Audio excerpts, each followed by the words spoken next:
pag Cebu lechon talaga, maalat. Ang daming mga lechon dito sa Cebu, pero isa ito sa mga pinaka-iconic. Malutong pa, Oo. Humba, or ibig sabihin, humok na baboy. Sinasabi nila. Ganun pala yun. Ibig sabihin is malambot na baboy. Yung balbakwa, isang Bisayang dish. Originated from Mindanao, tsaka from Visayas. Pero galing to sa term na barbacoa sa Spanish. Hello mga Kabs! And welcome back dito sa Team Galas TV para sa isa na namang Travel for Food episode. And welcome dito sa Queen City of the South, Cebu!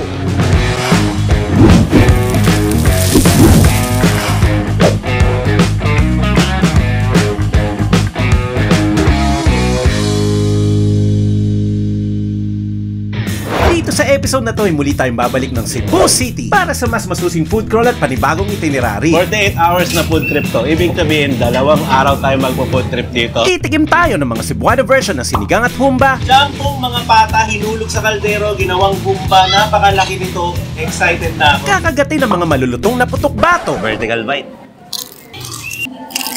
Sasawsaw sa kumukulong gravy na gawa sa utak. Tuslog buwa is a Visayan word. Ibig sabihin, tuslog dip, buwa is papus, broth, tsaka pig's brain. At hihigop ng nagmamantikang kulang sabaw na umuusok. Muli tayong babalik sa pagkabata nito. Napakasarap higupin. Ano nga ba ang kwento ng bawat putahing Cebuano? May ibang flavor lang talaga na alam mong nasa Cebu ka. Malalang 2-day food trip at putok-batok episode ang aabutin natin dito. Ayan na, 2 kilo po ang in-order natin. Kaya tara't pagsaluhan natin to. Let's go!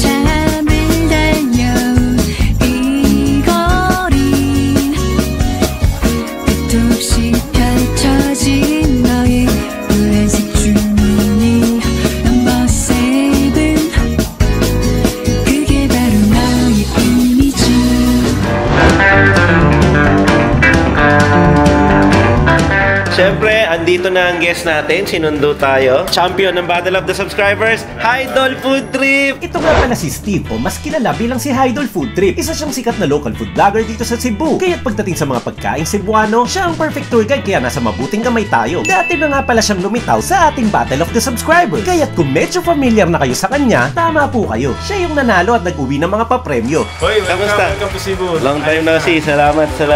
Food trip tayo ngayon. Ano ba unahin natin? Very random ang mga binigay niyang listahan. Parang sanay itong si Steve sa mga surpresang galawan. Wala tayong idea kung saan tayo pupuntang kainan. Kaya kailangan natin maging ready sa mga lugar na hindi mo inaasahan. Siyempre, pupunta tayo ng medyo konting healthy. Pampabata.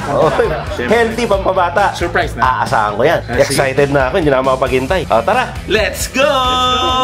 Welcome sa Barangay Tisa, mga Kabs. So, anong meron dito? Meron tayong ditong sikat na sinigang na sobrang dambuhala.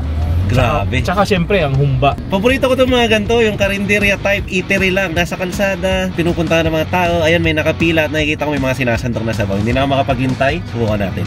Let's go. Tara. Grabe, sumakto pala tayo. Pangalawang kaldero na ngayong umaga.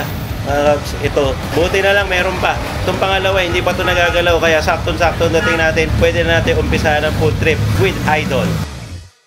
Manganta na mga Kabs! Mga unta, mga Kabs! Welcome back dito sa Queen City of the South, Cebu. Kasama natin, walang iba kundi ang local food vlogger din ng Cebu na si Hydol Food Trip Steve. Thank you so much! Welcome to Cebu, Kabs Chess! Thank you sa pagsama mo sa amin at pag-tour. Ito pa lang, ito pa lang unang destination natin. Medyo nakakagulat na, pero nakakalula din dahil talaga namang putok-batok pala tong... Okay lang sa'yo, okay lang sa'yo. Sabi mo, healthy. Pampabata to, collagen. Pero ano bang meron dito? At anong lugar to? Anong tawag dito? Welcome to Barangay Tisa, Cebu. Basically si Tisa, famous in siomai, siomai capital of Cebu. Pero ngayon, hindi nila alam na may hidden na sinigang. At saka, of course, kanilang humba or pinagmamalaki naming humba. Alam ko, sikat talaga ang Cebu sa mga lutuing humba. At bukod dyan, may nakikita pa akong prito dito. Bigla na lang nag-appear. So ito yung sa amin tinatawag namin kinabot. or ginabot. Chicharong bulaklak naman sa atin mga kabs sa Luzon. Tapos, itong mga parte naman ng sinigang at saka humba, parang pata yata to. Same din sa humba, ganun din. Hindi common na makakita tayo ng sinigang na ganito dito sa Cebu. At kung mapapansin natin mga kabs, mamantika ang both dish. Yung humba at saka yung sinigang dahil pata nga yung ginamit, no? Totoo. Excited na ako. Tikman muna natin. Ano ba masarap unahin dito? Sinigang muna tayo. Oo, kasi yun yung pangalan nila eh. Sinigang sa tisa. Subukan natin sabaw. Sabaw muna mga kabs. Ayan yung sinasabi ko, medyo oily. So, tikman naman natin yung lasa kasi sinigang. May asim alat siya. At yun, oily nga. Kasi ang dulas ng pasok, smooth na smooth. Pero yung asim, hindi katulad sa asim na ginagawa sa sinigang ng Luzon. Kasi sa amin, asim talaga. Well, depende sa nagluluto. Dito meron pa ring alat. So, asim alat siya. Tapos hindi masyadong malapot talaga yung sabaw. Totoo. Compared sa yung Luzon style sinigang. Kasi gabi. Sa amin, gabi. Totoo. Dinudurog doon, kaya kumakapal yung sabaw. Ito, parang ano lang, parang nilaga lang yung Nilaga. sabaw. Meron lang talagang mantika. Yun yung unang mapapansin. Nagmamantikang sinigang. Natikman na natin sinigang. Siguro yung humba muna. Oh, sige.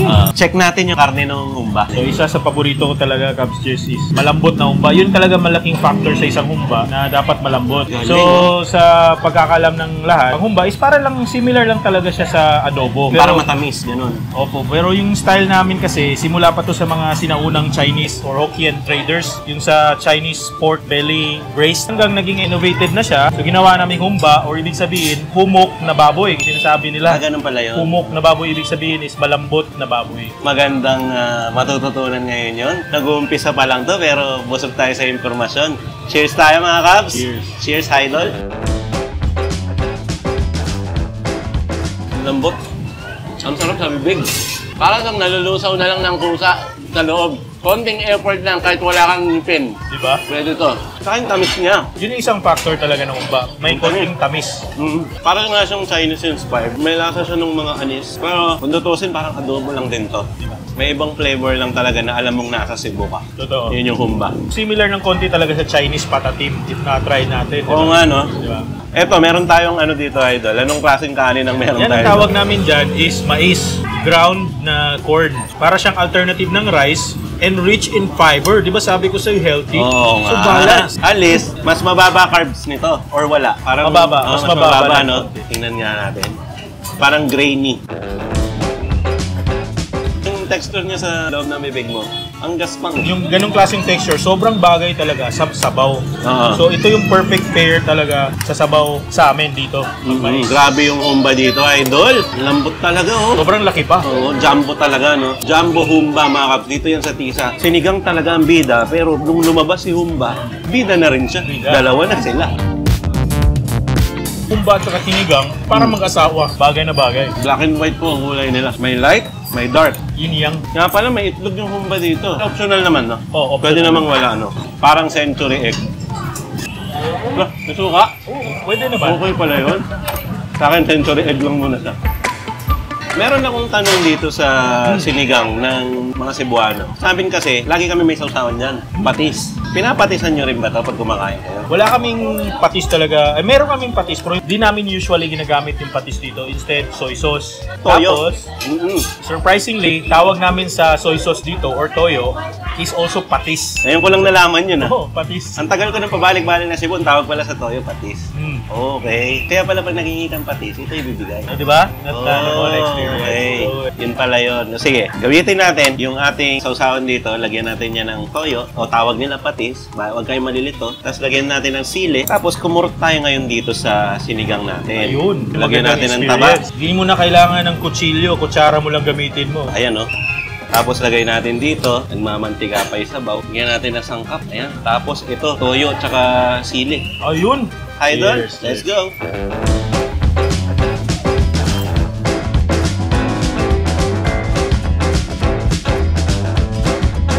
Parang wala tayong breakfast ah. Wala nga.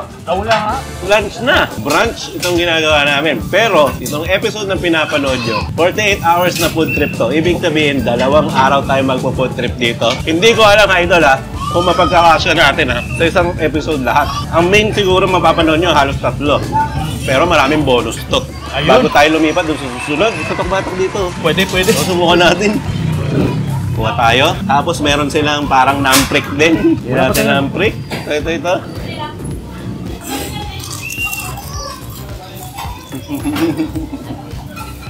Ang lutong naman nun, parang siyang may breading. Kasi mayroon din silang mga pungko-pungko na mga version ng street food. May choice ka talaga. Hindi natin kaya pagkasahin ngayon yan. Ang gagawin natin, stop muna tayo dito dahil may pupuntahan pa tayong isa. Pero hindi ko pa alam kung ano yun. Ay, secret! Excited na akong pumunta doon. Gusto ko na makita. Talon na agad tayo doon. At meron pang isang hindi pwedeng mawala sa listahan at misyon. Siyempre kapag nasa Cebu, automatic kang titikim ng kanilang ipinagmamalaking lechon.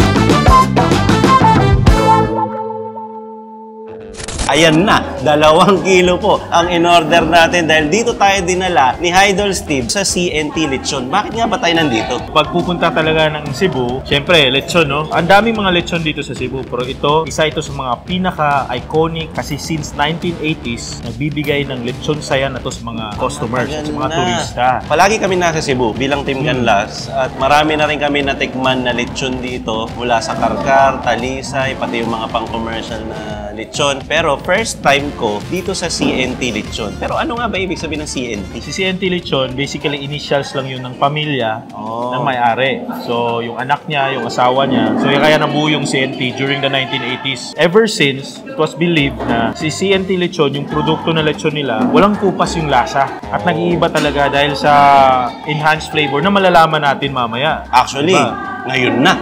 Pwede na natin tigman yan kasi nakakatakam yung balat at saka malutong pa, oh. Oo. Kanina, buo to. Gagandahan dito. Sarap.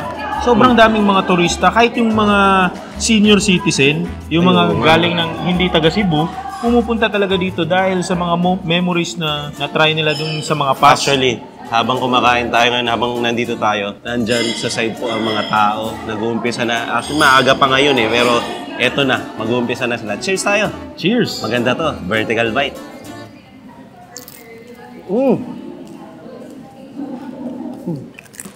Bilis mabiyak. Malatong nga. Diba? Yung glass na parang nag-vibrate, parang ganun siya. Saka yung number 1 talaga lagi ko sinasabi, yung alat ng lechon ng Cebu, andun talaga, hindi nawawala. Isa sa mga pinagmamalaki talaga ng CNT Lechon, yung manapis na balat niya at sa sobrang lasa, nuot talaga sa balat. Tapos, maya-maya, makikita mo rin. Parang alam mo na lahat ng mga aroma flavors, kahit sa balat lang, nandun na. How much more sa laman-laman? Kailangan na natin malaman. Kuha naman tayo ngayon dito ng laman. Napakalambot ng laman. Parang siyang corned beef pagka pinipilas mo. Oo, totoo. Sumasama agad doon. Ano, nagpi-flakes na siya. Tikman natin ito, mga kabs, ha? Kumusta? Andun yung pang sibuyas na dahon, yung bawang, yung alat ng asin. Isa yun sa mga factor kung bakit nagiging malasa siya after 3 hours na paglilitsyon. Lahat ng aroma dun sa loob, enhance pa nung asin.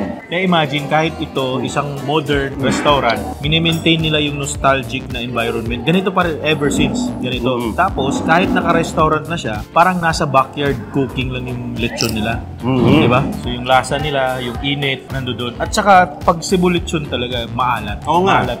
Pansin ko, pare-parehas. Yung alat kasi na tolerable at kaya ng sarap talaga. Hindi naman yung alat na hindi mo kayang kainin. Totoo. Napansin ko, pagka Cebu lechon talaga, hindi uso ang sauce. Yeah. Katulad sa amin sa Luzon, may sarsa pa yan, may kung ano-ano pa. Dito, parang meron lang laging redeng suka. Totoo. Diba? Dahil sinabi mo yan, Cubs Chase, kaya nga ito si CNT Lechon, pinagmamalaki talaga nila na kahit walang sauce, sobrang masarap at malasa na daw. Pero, may iba, kagandahan nila, gusto pa rin nila i-pair something like medyo maasim, kaya meron silang version ever since, toyo, suka. Soy vinegar. Diba? Yan yung Soy medyo vinegar. in-neutralize niya, yung sobrang malasa na balat, magbabalance siya kasi asim naman yung ilalagay mo. Kaya maglalagay tayo ngayon sa lalagyan natin ng sili, tapos magbubuhos tayo dyan nung parang soy vinegar. Ang maganda dyan, yung mismong balat, yun na yung sasawsaw natin, kasama yung bala. Cheers, Cubs! Cheers. Nangangati na. Ito yung yung mga siling may kagat talaga eh. Let me take this opportunity para papakita ko may technique din konti ng mga Cebuano para mas lalong sasarap yung experience mo pagkakain ng lechon. Sige nga. Kuha ka ng puso, open mo lang. Okay. Ayan. Lagay mo dito yung mga laman. Sandwich technique yun. Para siyang sushi. Lechon sushi. Tapos, yun. Ganun pala yun. So, babalatan mo na siya, gaya natin si Idol, ha? Tapos lalagyan mo daw yan ng laman. Sausaw na natin para paglagay Yun, okay na. Tapos, lagyan natin ng napakadaling biyakin, no? Sausaw na din natin. Sausaw na natin. Ayan. Sarap niyan. Isang kagat lang, andun lahat, pati kanin. First time mo nakakain ng lechon sushi. Ay, Oo. mga artista pumupunta dito eh.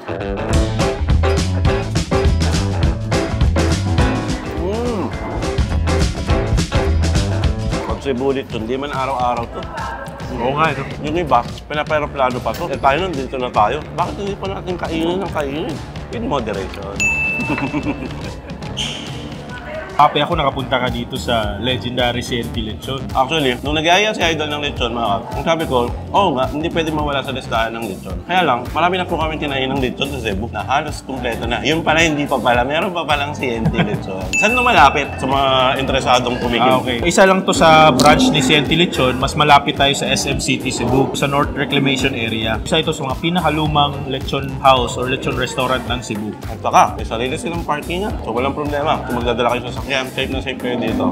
At ganitong maulan, perfect dito yung siguro susunod pa na listahan natin sa food crawl na to. Meron ka ba naiisip? Biglang umulan eh, day 2 mga kab. Kasi malamig ngayon, so kailangan natin papainitin natin konti yung... Uy, bakit daan? Hindi na ano lang, medyo Dito makati dapat. Ay, dito. Sorry, dito sorry. batok. Nakakatakot naman yun eh. Ayun, medyo maulan po ang day 2 namin. 48 hours po tayong nasa Cebu. Medyo tumalon-talon tayo. May mga kainan na hindi ko na-on yung camera dahil sobrang nag-enjoy kami. Kung meron nga akong nakaligtaan isali, nasa bonus clip po yung iba. Panoorin mamaya. So anong plan mo sa susunod? So ngayon, sabaw, iwa-washing natin yung ating lechon ng isang surprising na putok-batok. Papatok pa rin. Ay hindi, surprise na lang. Surprise na lang. Para nakakatakot. Pampabata, let's go. Ayan, pampabata. Pero wala na akong tiwala sa pampabata. Dinala mo akong pampabata talaga. Talo na tayo doon. Surprise! Let's go! Malapot, malinamnam at siguradong umuusok. Ito yung classic na balbakwang nanginginig, nalalaglag at napupuni sa sobra nitong lambot.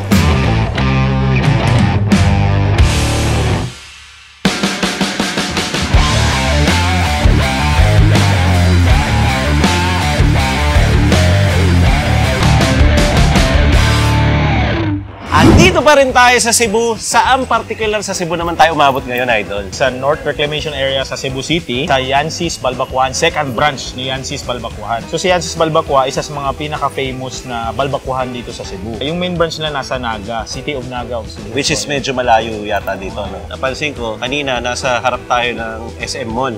Itong nakikita ba natin sa harap ngayon, SM Mall pa rin ba to? Sa likod. Likod naman to. Likod na naman na part. Likod naman ang mall, okay. Magkalapit lang pala yung second stop kanina at saka itong stop na to. Malapit lang talaga. Tapos kakakain lang talaga natin ng lechon, no? Oo nga pala, no? So Actually, ngayon- parang isang oras lang.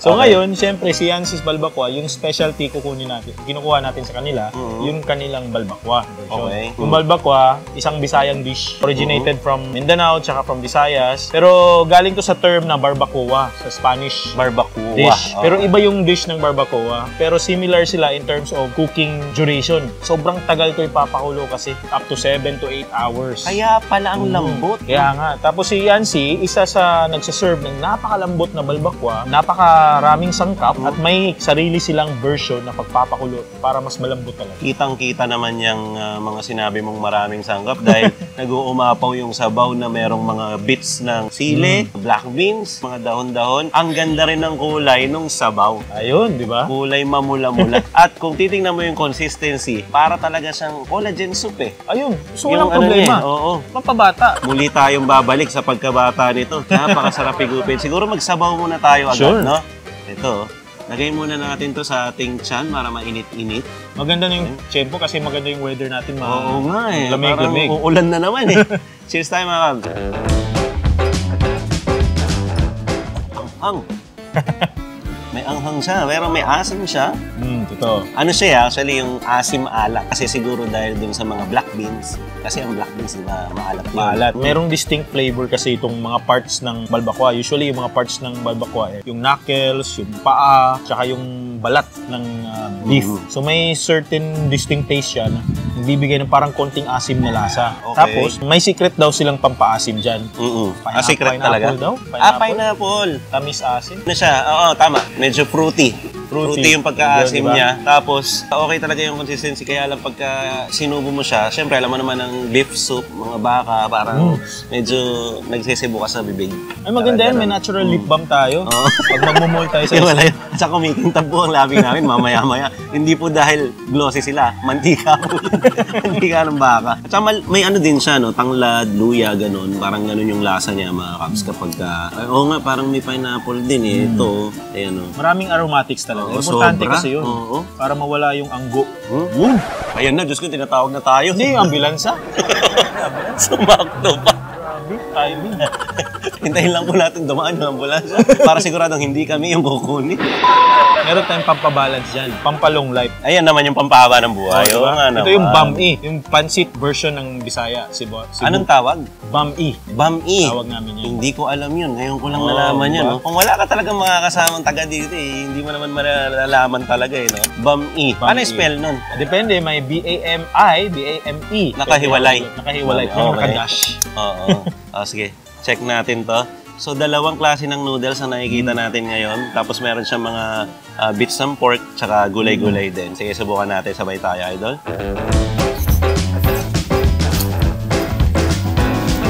Malamnam to So yan yung famous talaga na BAM-E. Famous sa mga fiesta, salo-salo, pamilya, kahit karinderya sa Cebu, halos lahat mayroon talagang BAM-E. Kumaga, pang side, no? Totoo. Parang nagpapaalala na, don't worry, life is too short, but you can make it long. Ang haba ng sinabi mo, kumikit lang nga. English. No, English. Yung dalawang klaseng noodles niya, yung isa parang glass.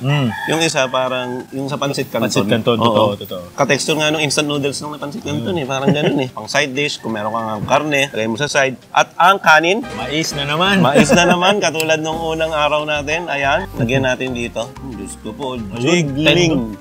Ewan ko, litid yata to. Parang isang buong tendon yan Hindi ako nanginginig Yung mismong karne yung nanginginig. Okay, isang buong tendon yata to. Tingin ko lang Minsan, titip-tip lang tayo Nakaka-guilty siyang kainin. Tapos kahit tendon yung nakain mo, sobrang lambot talaga. So may sikreto si Yancy para mas mapapalambot talaga yung kanyang karne. Ano kaya yung sikreto niya nun? Amin-amin lang yun, mga kabs Hindi pala pwede. Kasi pagka-ate natin to, kailangan hindi natin sasabihin. Delikado. Natin lang yun. Ganun pala siya palambutin. Kaya palang lambot niya. Pag biniyak mo, yung nakapalibot dito sa parang knuckles na to, ang dali niya mapunit. Daanan mo lang ng kutsara, mapupunit siya, tapos bubuhos-buhusan mo lang. Ganun lang siya. Kaya ang gandang tignan. Walang ka-effort. Nanginginig siya mag-isa. Ang dami talang mga versions ng mga balbakwa sa iba't ibang lugar ng Mindanao at Cebu. So sa Cebu naman, meron ding iba't ibang klaseng way showcasing their balbakwa. Merong turmeric na mix, meron ding tomato sauce, meron parang konting soy sauce, depende. As long as nandoon yung concept ng balbakwa, which is sobrang lambot na parte ng baka ng paa. Yun lang talaga yun. So di ba na kahit yung iba nilalagyan nila ng pork and beans, ng peanut butter. Yun. Para ka rin, kasi sa kaldereta, balbakwa to di ba?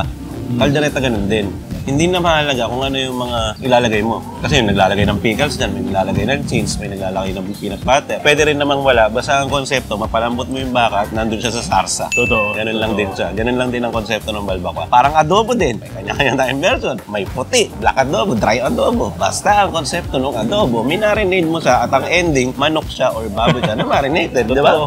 Ganun lang siya. Ang talino talaga ng mga Pinoy. Galing mag-innovate, di ba? Ba't ibang regions natin? Napakagaling. Dami nating pagkain actually. Kaya ito, nakaka-enjoy gawin to. Katulad itong travel for food episode natin ngayon, mga kaps. Bumalik tayo dito sa Cebu. Alam naman natin na marami ng vlog ang typical sa Cebu, pero hindi namin maubos-ubos. Kaya minarapan natin kontakin ng isang lokal na vlogger talaga na kilalang kilala dito sa Cebu, na si Idol Food Trip. Tara, dalhin tayo dito sa mga ganito, yung mga unexplored natin, yung mga never pa natin natikman. Except dun sa lechon Well, first time pa rin yun. Kasi CNT, first time pa lang sa CNT Parang gusto kong matikman dito, yung mga hindi pa namin natitikman before, na recommended ng isang lokal. Yun, excited ako. Makakita pa kami ng more about mga masasarap na pagkain sa iba't ibang probinsya sa video mo. Sana.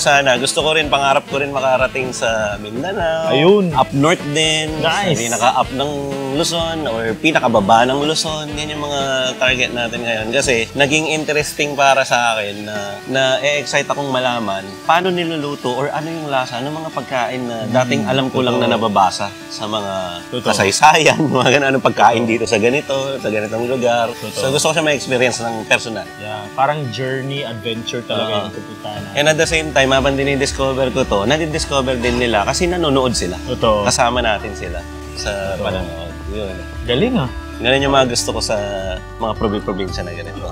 Anthony Bourdain. Uy, hindi naman ganun yun. Anthony Bourdain yung mataas na. Sobra. Galing niya, sobra. Yun talaga yung pamantayan. Yun siya yung nauna sa ano yun, sa pagta-travel. Nagdi-discover, nag-explore ng mga pagkain. Well, galing din doon ng inspirasyon natin at yung iba pang mga international vlogger, di ba ganun din sila? Mark Wayne, yan yung mga konsepto nila. Nakakatuwa siya actually sa personal kong opinion. Ang dami kong natikman na dating hindi ko alam. Ayun. Yun yung exciting. Looking forward for more. Looking forward din kami sa Idol Food Trip na kasi lumalabas din to ng Cebu, pupunta din Luzon yan, Mindanao. Kung meron kayong time, dalawa platform niya, mas madalas siya sa Facebook yata, no? Sa Facebook naglalabas siya ng mga videos sa kanyang mga travel, sana masilip nyo rin. Pero kung busy kayo at sa TV kayo nanonood ngayon at hindi makapunta sa Facebook ang TV nyo, meron din naman siyang YouTube channel, Idol Food Trip. Siya po si Steve sa totoong buhay, ang leader ng Voltes 5. Mga Cubs Nation, attack tayo kay Idol Food Trip. Maraming salamat kasi sinamahan mo kami dito ng 48 hours. Grabe, 2 days yun. Solid. Thank you also for visiting us. Ay, thank you. Kasi kami, ina-assist mo kami, kaya sobrang thank you din sa'yo. And thank you dito sa literal na food trip. At malamang, nakikita nyo, bakit parang 3 lang ang pinuntahan nila? Hindi po totoo yan. Marami tayong pinuntahan. Kaya kung kaya kong ihabol, hindi lang magkasya sa isang buong episode. Literal, 48 hours food crawl dito sa Cebu. Napakagandang experience at unforgettable experience. Thank you, Steve. Thank you din. Isang karangalan na isang Team Canlas TV ang nakasama ko tsaka na nag-guide ko dito sa Cebu.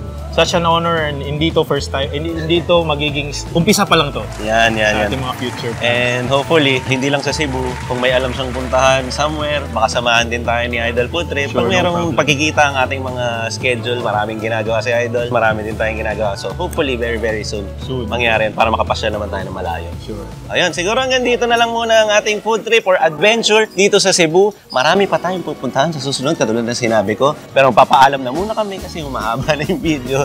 Muli po, ako po si Cubs Chess at siya po si Idol Steve from the Idol Food Trip. At ito po ang Team Canlas TV na laging magsasabi at magpapaalala sa inyong huwag niyong kakalimutan at lagi niyong tatandaan na meron tayong kailangang i-cheers na rule number 2 dito bago tayo bumitaw ng outro. Let's go!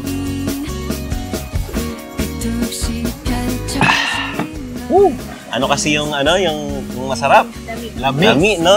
Kaayo. Talaga namang manyaman! Kenny! Lami! Kaayo! Oo, galing, no? Dalawang lengguwahe, no? Maraming salamat, Cubs Nation. Siguro, si Idol na magtatapos ng video. Takpan mo lang yan, Idol, para matapos na. Let's go! Bye-bye! Bonus clips mga Cubs, ito talaga yung second stop namin. Hindi ko lang siya binideo as vlog, pero kumain kami dyan as side trip. Mapapansin nyo, binovoice over ko lang siya kasi walang audio tong video na to dahil nagmi-music sila, baka makapiright tayo. Ayan kung ano-ano kinain namin, may dinuguan pa, may puso, ikukwento ko na lang. At ito ang proof na talagang ibo-voice over ko lang siya. Second stop pa lang po to, pero ang dami ng pampapilay dyan, no? Ayan, no? Puro naman lobo. Yummy. Ayan, pati si Chuense, kumain na rin, di naman nagsasalita yan. Kaya bagay siya sa mga ganitong nakamute na video. At ako na rin, natakam sa mga subo ni Chuense, kaya kumain na rin ako. Dito pala to sa Adobohan sa Punta. Dito kami napunta at ang specialty nila ay mga laman loob na pinirito. Nagpa-picture na rin yung may-ari at nag-food trip ulit kami ng tuloy-tuloy ni Idol Food Trip. Akala ko healthy tayo. Ginagawa natin dito. Sorry. Minsan lang naman. Minsan lang. Di ba? Di ba walang masyadong ganito sa... Wala. Dito uso to no? Dito sa Cebu, kahit sa magpunta, may mga ganito talaga sa mga kanto-kanto nila. Prito naman loob, no? Pero saan exactly to? Dito tayo sa Adobohan sa Punta. Mismo sa Punta Princesa, isang barangay dito sa Cebu. So, sila isang jam pack, wall-in-a-wall na specialty nila is the adobo, parang crispy kawali. Parang lechong kawali nga siya. 48 hours, halos hindi magkasa video ito, pasang-pasada. Mag-enjoy po kayo, marami pa susunod. Doon na lang tayo sa pangatlo. Sige, hindi, pangalawa o pangatlo, basta yung susunod. Doon na tayo sa susunod. Bakit si NT Lechon? Si CNT Lechon isa sa mga a must try. Pinakamasarap na, isa sa mga pinakamasarap na lechon dito sa Cebu. And legendary to Oh, matagal-tagal na rin itong lechon. At saka syempre, pag nasa Cebu, lechon, hindi pwedeng mawala sa listahan natin yan. May nagpe-pre-taste doon. Yung may nagpe-pre-taste. Yun o. Pre-taste daw. Ay, tita mo. Pre-taste yan? Pre-taste wala dito. Oh. Pre-taste tayo. Agoy! Cebu lechon. Mahal talaga. Kahit kailan talaga. Hindi ka nakaka-disappoint. Manganta na mga kaps! Mga onta? Ay, bye. Mauna siya, tas mag-jump. Nagsabay kasi. Sabay dapat. Binabantayan natin kung blurred ba o hindi. Ayan. Ayan, parang blurred yung kuha mo, Chokits, ha? Hindi. Ay, hindi. So, ito daw yung original na tuslubuwa. Sabi ni Idol, ha? Sabi ni Idol. Di ba? So, dito talaga, we believe na dito yung sinaunang tuslubuwa. Itong Barangay Pasil at saka Barangay Suba doon. Dito talaga nagsimula ang original tuslubuwa. Tapos isa sila sa mga pinakamatagal na nagbebenta ng tuslubuwa in a traditional way, ha. Sabi ni Nanay, isang lokal dito sa Pasil ay sila yung isa talaga sa pinakamatagal na nagtitinda ng tuslubuwa hanggang ngayon. Nay, thank you, ha. At kasama sa 48 hours na food crawl natin ng tuslubuwa. Ano nga ba ang tuslubuwa, Idol? Tuslubuwa is a Visayan word, ibig sabihin ay tuslub dip, buwa is bubbles. Okay, so Kasi- to dip in bubbles. Oo, kasi literal, yung makikita natin, pinapakulo yung yung tuslubuwa, by the way, is siya, broth, tsaka pig's brain. Pig's brain, tsaka konting sangkap. Tapos, isosote siya hanggang may sticky consistency sa at bubula. Yun ang tuslubuwa. Itutuslob mo yung, or didip mo yung puso, kuha ka ng puso, didip mo, tapos parang siyang gravy na sauce at tapos kain. So para kang may tinapay na tapos meron kang mga sauce or cheese sauce. Ganun yung mga siya. Ito, Ganun yung feels ng tuslubuwa. Napaka classic at saka napaka unique way of eating merienda. Parang merienda din to, no? So parang ganun lang siya. Napaka basic pero napaka galing. may kagandahan sa tuslubuwa. May meaning yun. So yung meaning yung salo-salo behind. Kasi pag magtutuslubuwa ka, together nagtutuslub kayo in one cooking pan. Parang banding talaga siya. Banding talaga siya. Tapos kain, chika.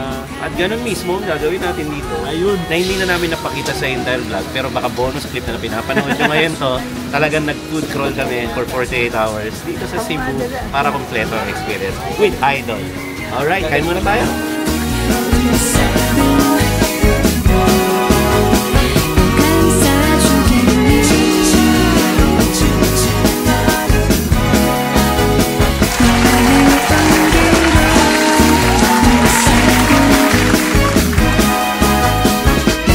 안아주겠니